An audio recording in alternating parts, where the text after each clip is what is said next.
தேர்தல் ஆணையம் எடுத்த நடவடிக்கைகளால் வாக்குப்பதிவு விழுக்காடு 85 விழுக்காடாக அதிகரித்துள்ள போதிலும் அரசு ஊழியர்கள் அதிகம் பேர் வாக்களிக்காதது அதிர்ச்சியை ஏற்படுத்தியுள்ளது. சென்னையில் மட்டும் ஏறக்குறைய 20,000 பேர் வாக்களிக்கவில்லை என்பது தெரியவந்துள்ளது. சென்னையில் மொத்தமுள்ள 28,93,505 வாக்காளர்களில் 24,22,097 வாக்காளர்கள் வாக்குப்பதிவு செய்துள்ளனர். அதன்படி 83.71 விழுக்காடு வாக்குப்பதிவு நடந்துள்ளது.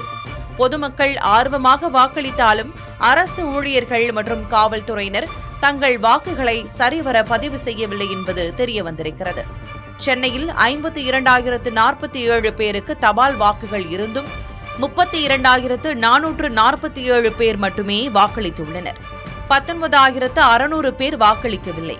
இதுகுறித்து ஆய்வு செய்யப்பட்டு வருவதாக மாவட்ட தேர்தல் அதிகாரி தெரிவித்திருக்கிறார்.